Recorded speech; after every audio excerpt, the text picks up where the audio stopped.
जय श्री माता जी। उपस्थित सभी साधकों का हम स्वागत करते हैं। सामूहिक ध्यान की शुरुआत हम सामूहिकता में कुंडलिनी चढ़ाकर बंधन लेकर करेंगे।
सामूहिकता में 3 महामंत्र और उसके बाद श्री गणेश मंत्र का पठन करेंगे।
सामूहिक चित्त को केंद्रित करेंगे सहस्त्रार पर। परम पूज्य श्री माता जी कृपावंत होकर हमें निर्विचार अवस्था प्रदान कीजिए।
इसी निर्विचार अवस्था में हम श्री माता जी की अमृतवाणी को ग्रहण करेंगे।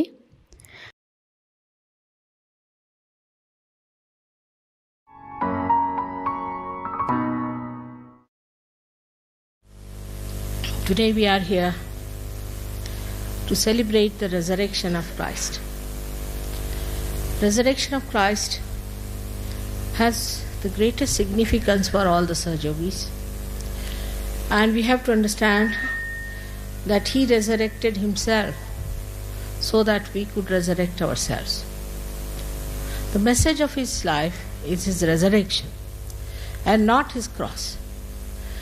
He bore the cross for us and we don't have to bear any more. I see lots of people having this drama going on.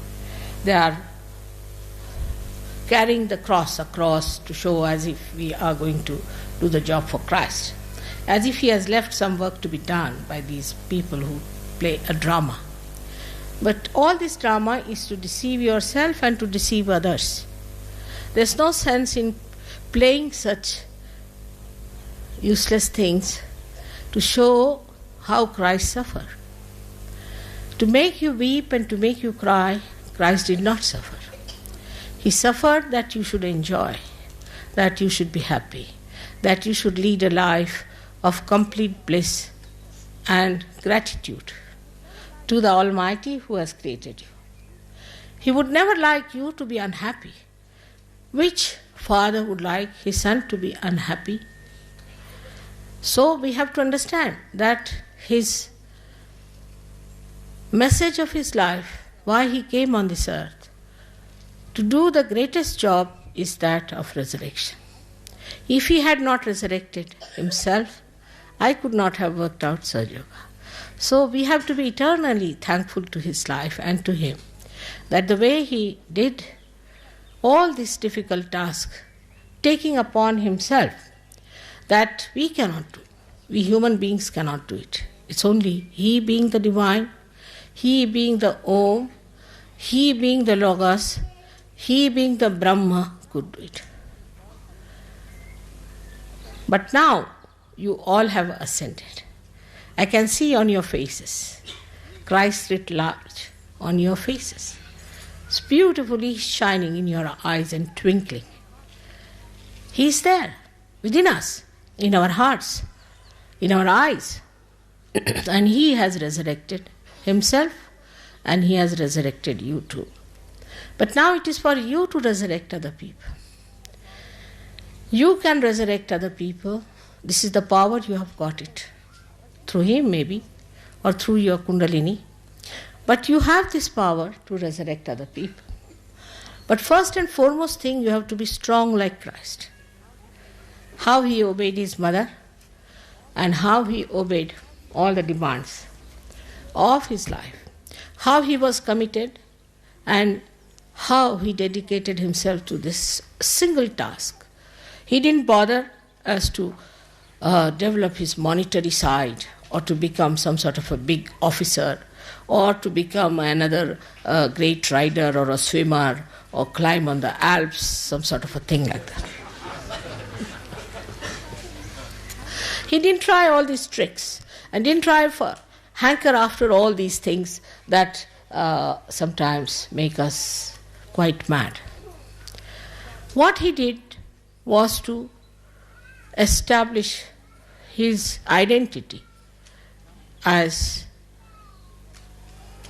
the Brahma itself, as the divine vibrations itself, which he established.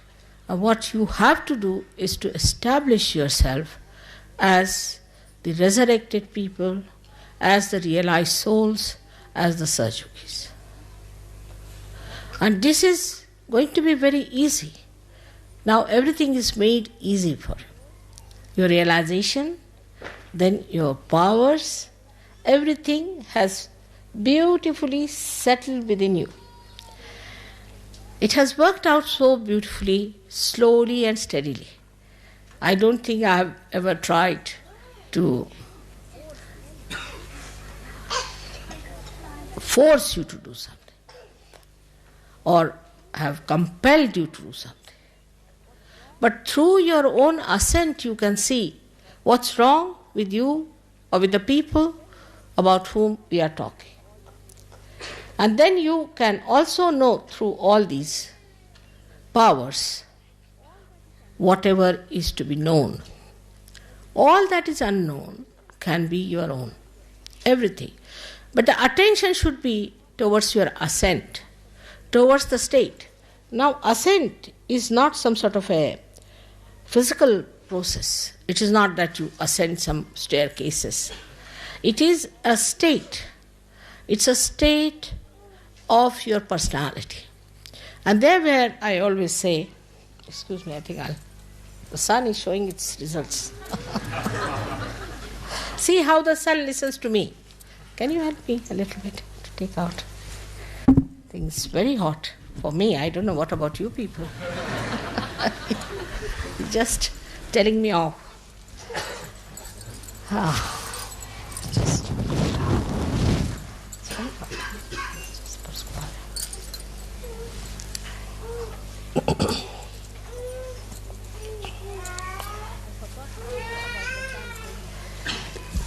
I forgot to tell you about the sun, so he's just troubling me. So I better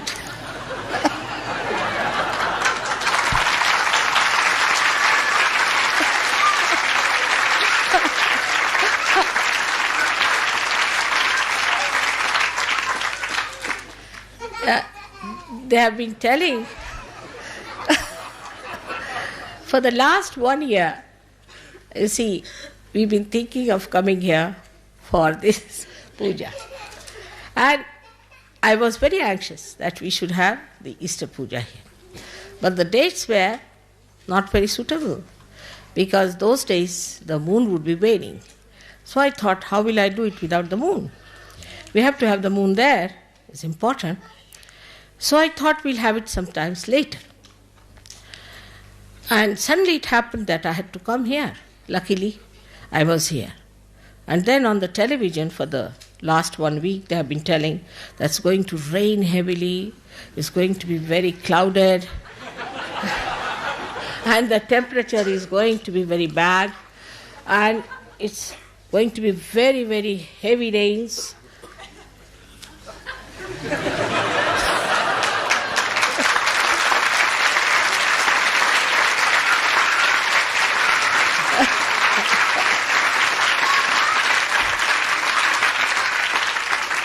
And again, every night, every time they announced about the weather, it was looking even worse every time.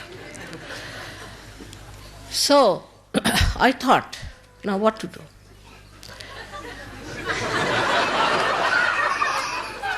If you ask the clouds to move out, you have to have a tremendous breeze, and that may spoil your tent. So somehow or other, you see, I just told the clouds that you better move on to Newfoundland. Slowly, steadily, not with great speed.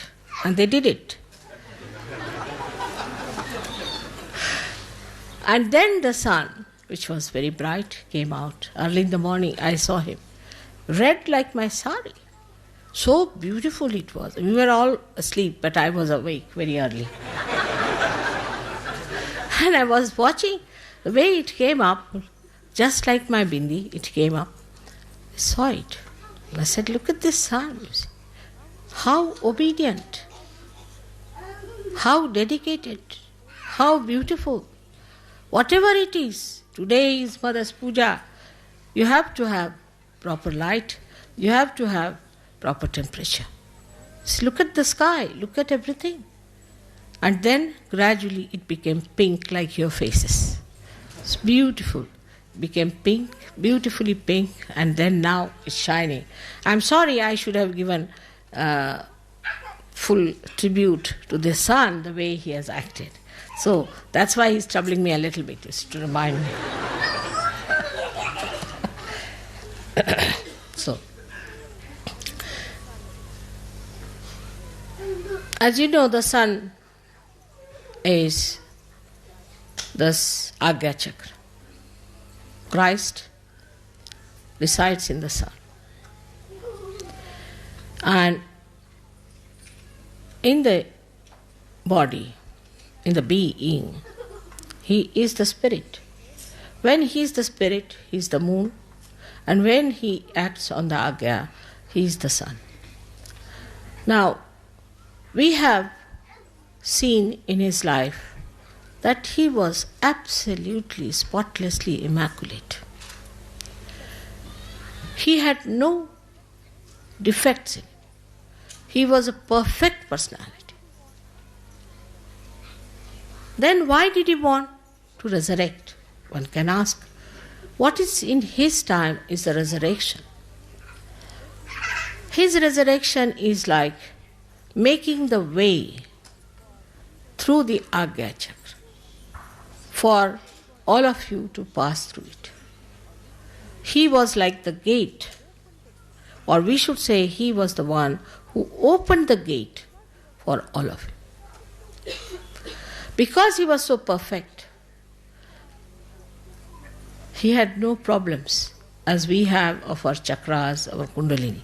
He had no problems. But he was the complete compassion in the nature of vibrations. Vibrations became complete compassion. So much so that even when he was resurrected, and even before that when he was crucified, he said that, "Oh God, the Father, please forgive those people, because they do not know what they are doing." Such forgiveness, such compassion. And the mother had to watch all that, keeping quiet, because that was the game. That was the thing one has to do. He had to play his game, and he played it so well. So now when we talk about Christ, we have to remember one thing, that he has done all this for us. Now what are we going to do for him? He is the pattern we have to follow. Supposing if that is the pattern we have to follow, then it's not that we carry the cross on our shoulder. That's not the pattern you have to follow. Many people think because he carried the cross, we can carry the cross. Anybody can carry the cross. In India, if you give about 5 rupees to a loader, he can carry a cross across. What is so great about it? What is so great in carrying a cross on your shoulder? It's something great. Any wrestler can do it. Anybody can do it. That's not the point. The point is we have to carry the work of Christ of resurrection. That is what we have to realize. We have to understand the importance of our being, of our lives. Like Christ understood that he has come for this great job here. And though he came as a human being, though he came as an ordinary son of an ordinary carpenter, though on this earth he had a body and he lived like other human beings, still he knew what he had to do, he knew what he had to achieve, and he achieved it. I think his was the most difficult task which he achieved, and which he furnished it so well that today we are having all the benefits of that. Now, let us see if we have done something for Sahaja Yoga or not. We all should examine ourselves. What have we done for Sahaja Yoga? Not carrying the cross, I mean to say. Some people think when they travel in India and if they carry the luggage of people downward, they are carrying the cross of Christ. That's not the way. It's something very, very serious one has to think about. And that seriousness is how far we have achieved that state. For that, what have we done? And a simple thing I've been asking all of you, you have to meditate every day. All of you have to meditate every day. But somehow, nobody has time to meditate. We are having these watches just to know that we have to meditate. Not for anything else. Our lives are for meditation. You need not spend all your 24 hours, but you have to meditate. Every day you must meditate. If you meditate, your children will meditate. And meditation is such a simple thing for you, made so easy, that all the elements you can see, work it out. All your chakras are made of different elements. And when you clear out with a different style, you know all the methods and the techniques of Sahaja Yoga. With that, when you clear out these chakras, when you clear them out, you are absolutely free, absolutely at that stage where you have to be. But if you do not do this much even, is to meditate, is going to be very, very difficult for me and for you to achieve for which you have come on this earth. It's a tremendous task that I have taken over. I know that. But I know how to do it. And you also know how to do it. But the trouble is, you get entangled into your different conditionings. Now, by now, you must have realized all these so-called religions, in anybody's name, whether it is in the name of Islam, in the name of Christianity, in the name of Hinduism, in the name of Sikhism, all this is falsehood. It has no truth in it. They have all tried to use it for their own purposes. There's only one truth, and that is all these great prophets and all these great incarnations came on this earth for your ascent and not for establishing those religions who are just interested in money. In these religions also you'll find there are people who are either left-sided or right-sided.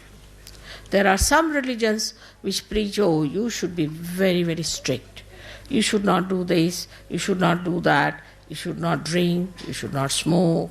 There are some who say you should not marry, you should not look at women, you should not look at men. All kinds of restrictions. Even in Hinduism, you will be surprised. There are so many restrictions. If you see the amount of superstitions that exist and that are created by Brahmins in India, you'll be shocked. For everything there's a superstition. If you walk with your left hand ahead, that means this. If you walk with your right hand, then that means this. If you sit like this, that means that. Everything, they have made a human being into a machine, and there's no spontaneity about it. All kinds of absurdities there are in Islam too. But when we find them in a free place like England, where there's complete left-sidedness, where you can do what you like, still you are a Christian. You drink is all right. You have 10 wives is all right. You have 15 keeps is all right. Anything you do is all right as long as you go to church and pay money. So, there's nothing, you see, especially from the Protestants, that's the religion I was born in, where everything is allowed. Now, when we come to this kind of a thing, what is the Christian religion is, then comes to that, if you ask them the road, they'll tell you which way to go. That's Christianity. It's coming to that end. Now, all these religions either are indulging into the right side or onto the left side. Some people like the left side and some people like the right side. I will tell you the story of a priest. I went to see him in Russia. I think I have told it to some people before. I went to Russia and the Russian people asked me, what would you like to see? So I told them I would like to go and see some churches. He says, all right, very good, we'll take you to a church. So they took me to a church, and it was about that Greek Orthodox church, you see, and a black order, which is supposed to be the highest. I don't know how they call it. So went inside. The priest said, all right, today I'm sorry, you see, we cannot offer you meat because our fasting is there, but we'll have lunch. So we had a very sumptuous lunch and all that. But the priest was only busy drinking. Because it was fasting, so drinking is allowed according to them. So he was drinking and drinking and drinking. He drank so much that he forgot that we were there. We were supposed to be VIPs. You see, just lost himself into drinking. So we thought better now have an honorable retreat, you see. So we got up and walked out of that place. And this fellow didn't even come to wish us. And these officers, the Russian officers, didn't drink. Didn't do anything, and they were laughing and laughing. He said, see now, this is Christianity. That's why we didn't want to take to Christianity. So I said, but see, that's not Christ. They said, that's true, but what is these people are saying, is it Christianity? I said, it's not. Now, this gentleman, you see, was supposed to be the highest person in spirituality living in Russia. So they told me a story about the Tsars. You see, Tsars wanted to have some religion because they thought everybody is having a religion. We have no religion, must have some religion. So they sent for some people, and the people who came forward were Catholics to begin with. So the Catholics said, all right, you can drink in Catholic religion. I don't know how they got this idea, but it's all right. Catholic religion you can drink, but you cannot have more than one wife. The Tsar said, no, that's not possible. We have to have many Tsarins, you see, for different purposes, so we can't have that religion. So they cancelled it. So then the Islam, you see, that time I think there were no Hindus available. Thank God. They had the Islam people went, and the Islamic people said that, no, all right. You can have 5 wives, it's all right. But you cannot drink. They said that's impossible. How can we follow Islam? That's not possible. So it's cancelled. So these Orthodox people, you see, the word Orthodox, remember that. They came. They said, no, we are just in the center, you see. We don't mind if you drink. We don't mind if you have many wives. We don't mind. Only thing is, you have to pay us well. Tsar said, all right, that's good. Let's have this religion. And that's how they had this religion there. So this is the situation of the religion today. All these religions have become sort of deformed statues, good for nothing. So now the inner religion within us is the Sahaja Dharma, which has to be fully followed. Now I told, say in India, that now you are all become Sahajas. The story is like this, that there was a villager who became Christian. So he came down to Allahabad to become Christian. So he told them that you have to give me a big name because now I'm Sahab, you see, I'm become Englishman, so you better give me a big name. So what name you want? They said, give me the name of Alexander the Great. So they called him Alexander. But his name was Blondie, you see. His real Indian name was Bhura. So they called him Alexander Bhura. So Mr. Alexander Bhura came to Allahabad and went to the river Ganges for having his bath. So the priest said, the pastor, he said, you can't do that. He said, why? Why can't I do that? He said, no, you can't go and have bath in the river Ganges because the Christianity will drop out, you see, if he goes and has bath in the river Ganges. So this you can't do. So Alexander Bhura said, if I have become Sahab, I have become an Englishman, that doesn't mean I have given up my religion. You see, this is exactly what is happening to us when we try to follow any religion whatsoever. Now we are all identified with our so-called religions in which we were born. For example, if I told Indians, now you don't go to temples. You are not to go to any temple, even if it is a Swayambhu temple, unless and until you have told me don't go to a Swayambhu temple at any cost.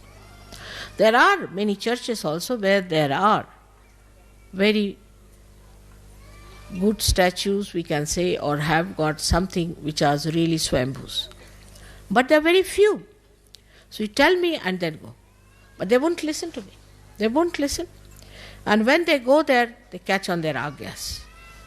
Once I went to see one temple, which was of course a Swayambhu temple, no doubt. So some Sahajogis decided to go there. But I didn't ask them, they didn't tell me. When they came back, as soon as they saw me, they all fainted. I said, what happened? Where did you go? Oh, we went to this temple. I said, why? You never told me. What do you have here? You see, the Brahmin put the tika on, it's finished. Then it took them 1 month to clear out. Now they don't go. They had enough of it. The same with the Christians.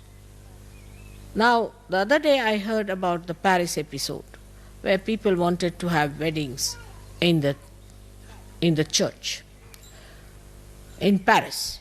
So they must have special dresses. So somebody came here to buy some special dresses from what shop is that? What name? Some big name. So the special dresses must be worn because they have to go to the church. And when they came out of the church with those dresses, they had become bhoots. I was surprised what has happened to these 25 of them. What has happened is that in the church there are many dead bodies buried. They are all cut. So when you go also to see the beautiful architecture, go with a detached mind. Don't think that you belong to that church. don't belong to any church, you don't belong to any temple, don't belong to any one of these forms, then only you will ascend. And I have to tell you today that Christ did not belong to any religion. He didn't follow any religion. He followed his own spiritual religion. When he went to one church where there were people who were discussing, the Jews, he went there and he was talking to them. The other day I saw a beautiful painting. They had given on the newspaper a very beautiful, famous painting where Christ is talking to the doctors and he's rubbing his left swadhisthana very nicely, and all the doctors, you see, one of them is listening to him, one of them is looking at him, sneering at him, another one is little bit paying attention to him. He's just rubbing his left swadhisthana. It's clearly, you can see it so clearly.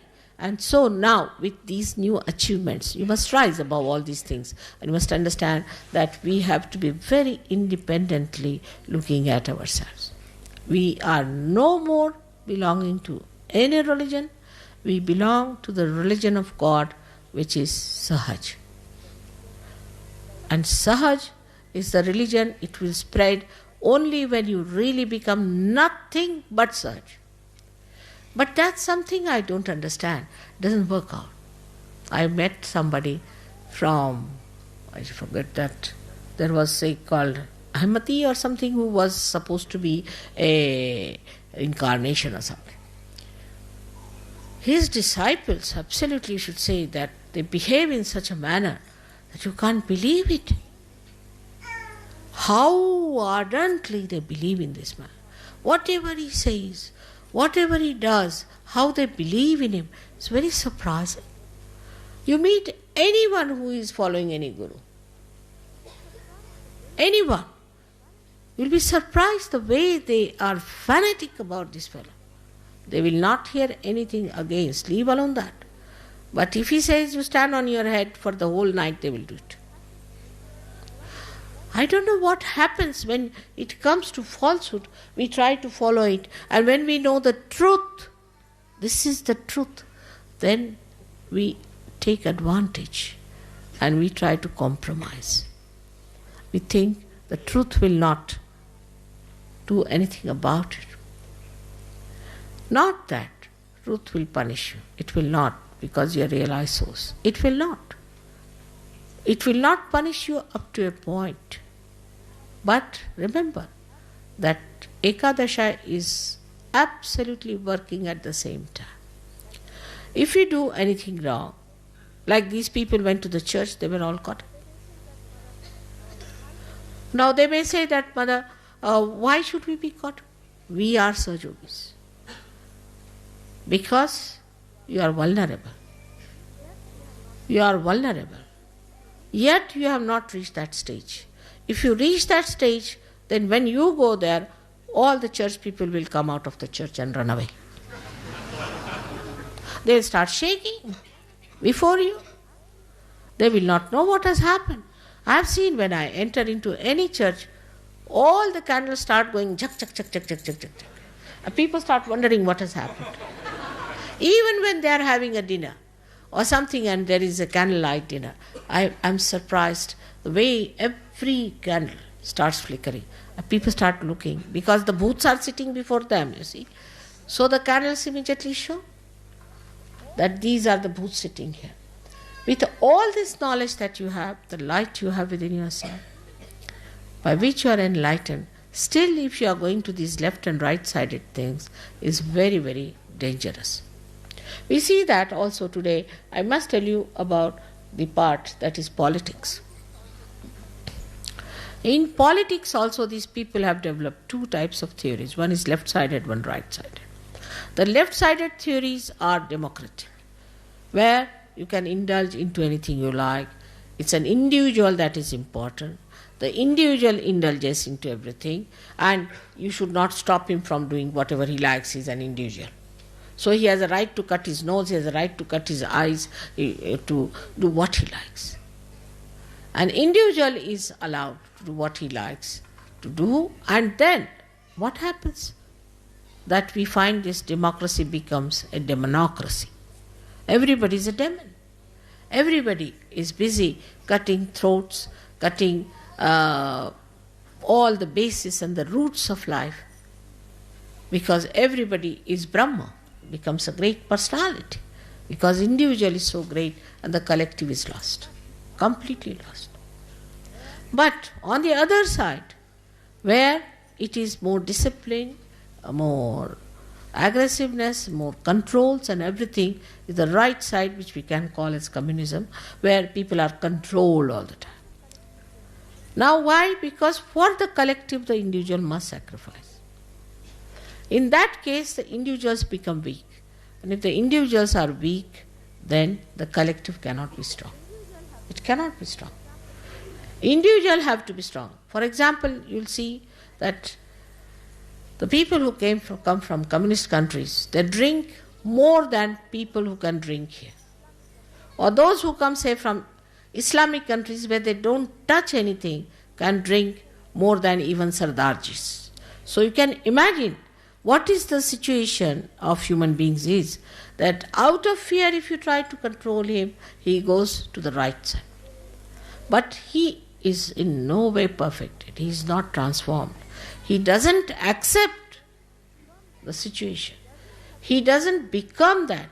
He doesn't have that power to control himself.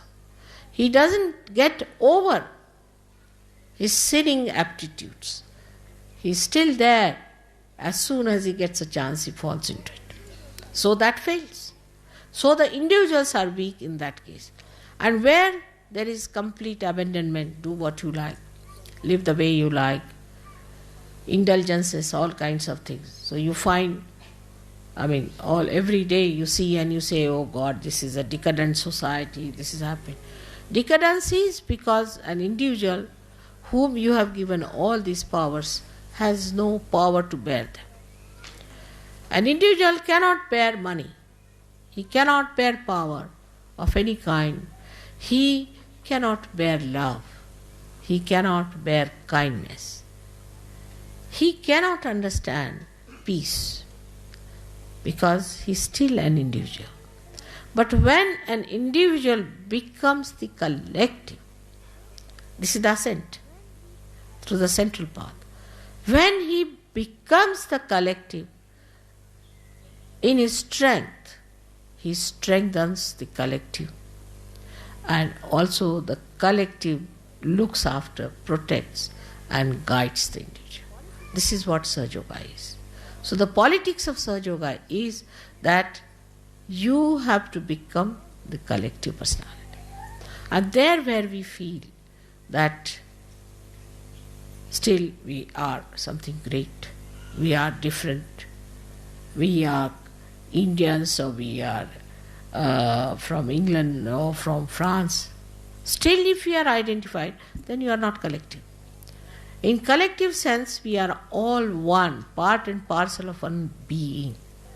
Then you are really acting as collective being and you are one with the divine, where the sun is looking after you, the moon is looking after you, the winds are looking after you, all the Mother Earth and all these elements are working, ether, everything is working for you, and you are so well protected and blessed by this special quality to enjoy the joy.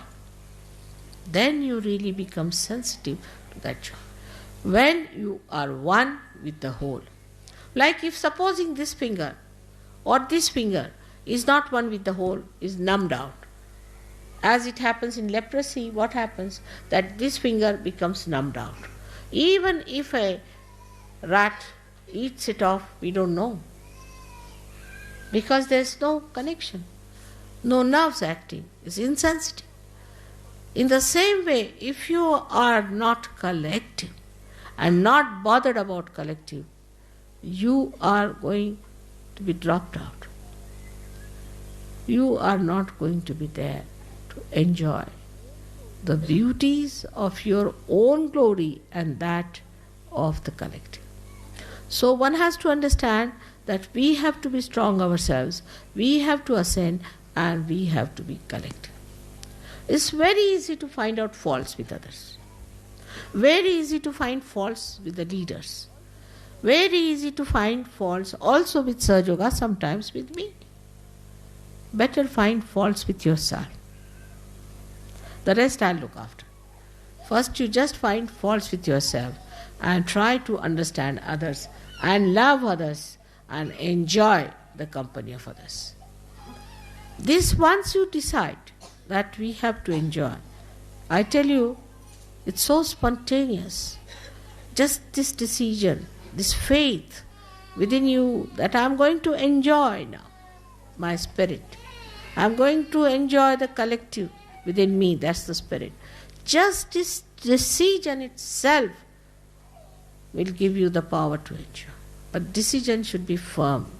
No hypocrisy, no playing games, no ego, no conditioning, nothing. Just pure desire within us that we have to be the spirit. And the spirit which is the collective being within us. I hope today on this day of resurrection, we have to be thankful to Christ very much for showing us the way. And also we have to be very much concerned and alerted about ourselves. Where are we? Where do we stand? What are we up to? What are we doing? What is our responsibility? What is expected of us? Why all these blessings are given to us? There's no sacrifice in such work. No sacrifice. Nobody wants you anything to commit or to do or to membership or anything like that. I think it's my commitment, as I said, that God has the commitment, but you also have one commitment, that your desires should be pure. That's the only thing, that let my desire be pure. No impurities of any kind should work it out. As Christ had his desire so pure, and that's what he achieved, I'm sure you all can achieve a lot in your life. Today is my 65th birthday. Now imagine, I'm 65 years of age. And at this age, most of the ladies, you see, just, I don't know what they do. So, now you must come up and work out everything as far as possible, thinking that we all have to stand up. Now the children are coming up. They are also going to stand up. You are all looking younger to me and younger to me. Every day I see you look younger. Sometimes I don't even recognize you the way you look younger. And I think, is he the son or is he the father?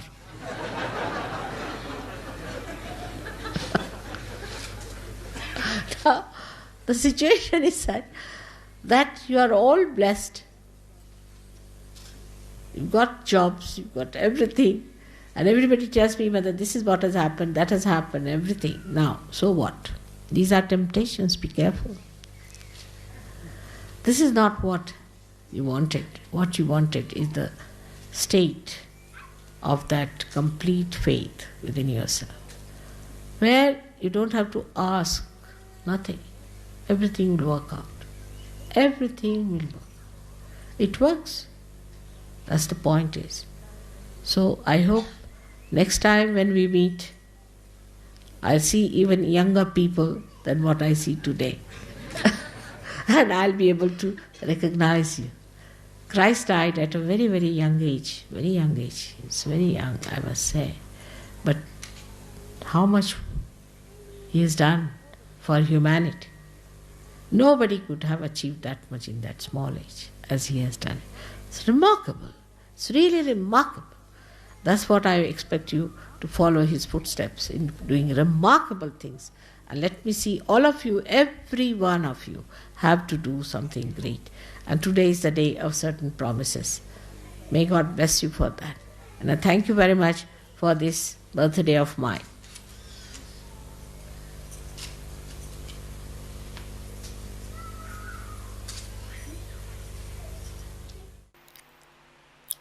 इसी अवस्था में हम कुछ समय निशब्द ध्यान में बैठते हैं।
परम पूज्य श्री माता जी, आपकी परम कृपा में हम सदैव सामूहिकता से जुड़े रहकर आपके श्री विराट और श्री विराटांगना स्वरूप के आशीर्वाद को प्राप्त करें।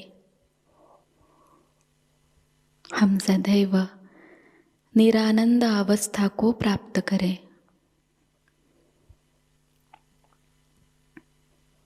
श्री माता जी, आपकी परम कृपा में अपने प्रकाशित ज्ञान से अनन्य भक्ति में उतरकर हम सहयोग का प्रत्येक कार्य करें और उस कार्य को करते समय हम अकर्म अवस्था को प्राप्त करें। श्री माता जी, आपकी परम कृपा में हम सब प्रकाश बनकर इस विश्व का आध्यात्मिक उत्थान के मार्ग में मार्गदर्शन करें। कृपावंत होकर हम सबको कुशल संभाषण, दैवी कूटनीति, प्रभावी व्यक्तिमत्व और विवेक प्रदान कीजिए।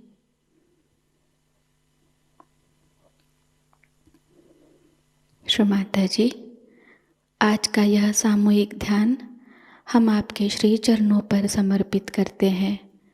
कृपावंत होकर हम सबको और इस विश्व को आशीर्वादित कीजिए। परम पूज्य श्री माता जी को प्रणाम करेंगे और सामूहिकता में कुंडलिनी चढ़ाकर बंधन लेंगे।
आज का यह ध्यान सत्र यहीं पर संपन्न होता है। जय श्री माता जी।